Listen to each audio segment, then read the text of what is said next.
នៅថ្ងៃអាត្មាចាក់ចេញពីសាកលវិទ្យាល័យ Harvard អាត្មាបានទៅដើរកាត់ច្រកទ្វារមួយហើយបានសម្លឹងពាក្យនោះមួយគេបានសរសេរផ្ដាំពួកនិស្សិតទាំងអស់ដែលដើរចេញពីសាកលវិទ្យាល័យ Harvard នោះដោយពាក្យថា to serve better the country and the kind ពេលអ្នកចាក់ចេញពីសាកលវិទ្យាល័យទៅសូមអ្នកបម្រើជាតិរបស់អ្នកហើយនឹងផ្ដល់នូវមេត្តាធម៌ចំពោះមនុស្សជាតិទាំងអស់កុំដោយសារតែចំណេះដឹងយើងខ្លាយទៅជាអ្នកបង្កវិបត្តិនៅក្នុងសង្គមសូមក្មួយទាំងអស់មេត្តាយកចំណេះដឹងនិងអ្វីដែលយើងទទួលបានអំពីសាកលវិទ្យាល័យបញ្ញាសាស្ត្របម្រើគ្រួសារសង្គមជាតិនៅក្នុងនោះ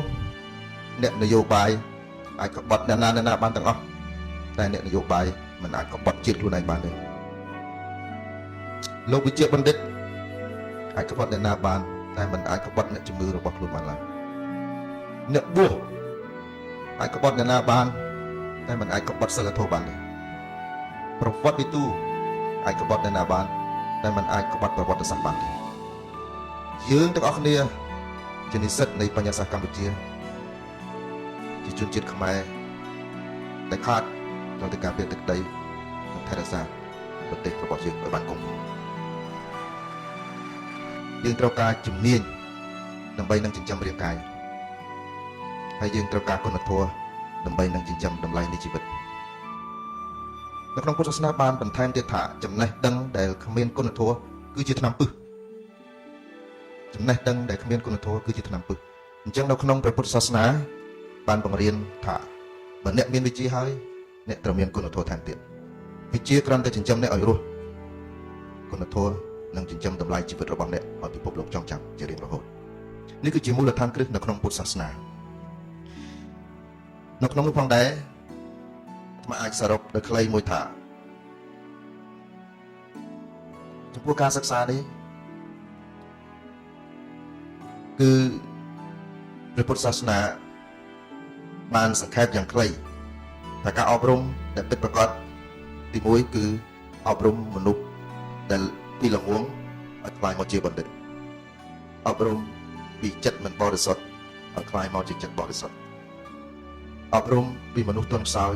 ឲ្យមកពីមនុស្សដែលមានភាពរឹងមាំនេះគឺជាអ្វីដែលទស្សនៈអប់រំនៅក្នុងពុទ្ធសាសនាបានបង្រៀនពួកយើង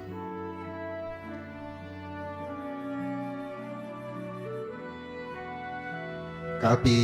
3ឆ្នាំមុនអាត្មាបានទៅជួបលោកតាពិភាក្សាអំពីការធ្វើដំណើរទៅកាន់សាកលវិទ្យាល័យ Harvard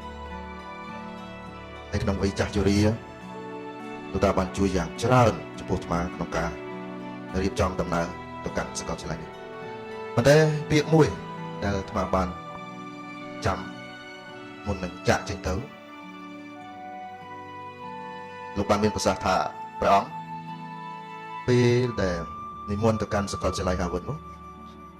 សូមព្រះអង្គប្រយ័ត្នព្រះកាយពីព្រោះទីនោះគឺជាកន្លែងដែលមនុស្សលោក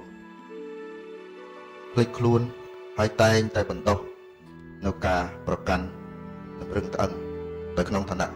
ជាអ្នករៀននៅសាលាដ៏អស្ចារ្យនេះនិយាយដោយខ្លីថាមនុស្សមួយចំនួនដែលរៀននៅសាលានោះតែងតែមានមោទនភាពថាខ្លួនជាអ្នកអស្ចារ្យជាអ្នកចេះដឹងជាអ្នកដែលប្រសើរជាងបុគ្គលណាទាំងអស់អាត្មាខ្លួនឯងរយៈពេល 3-4 ឆ្នាំទៅរៀនទីនោះពេលខ្លះបានភ្លេចខ្លួនមែនមានថ្ងៃមួយអាត្មាបានចាក់ចេញអំពីបណ្ណាល័យហើយដើរកាត់ទីធ្លាសាកលវិទ្យាល័យ Harvard ពួកអាស៊ីបានសួរអាត្មាថា Where you from brother sir មកថា I'm from Cambodia គាត់ថាខ្ញុំមិនជឿថាជនជាតិខ្មែរព្រះសង្ឃខ្មែរអាចមករៀនដល់ទីនេះដោយគ្រាន់តែពាក្យប៉ុណ្ណេះធ្វើឲ្យអាត្មាខ្លួនឯងផ្ទាល់នឹងបានភ្លេចខ្លួនហើយមានអំនួតយ៉ាងខ្លាំងថាជនជាតិខ្មែរព្រះសង្ឃខ្មែរក៏ជាមនុស្សដែលអាចមករៀននៅទីនេះបានខណៈពេលនោះអាត្មាបានគិតអំពីផ្លូវចិត្តខ្លួនឯង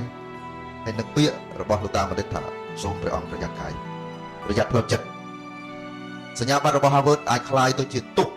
នៃជីវិតបានក្នុងពេលខ្លះសម្រាប់អាត្មាផ្ទាល់ព្រោះមោទនៈហួសហេតុគឺជាទុកនៃជីវិតព្រោះហេតុដូច្នេះសូមក្មួយៗទាំងអស់មេត្តារាប់អាន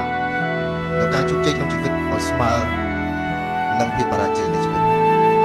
កុំដោយសារតែយើងបានរៀនសូត្រខ្ពស់កុំដោយសារតែយើងបានទទួលជោគជ័យក្នុងអ្វីមួយ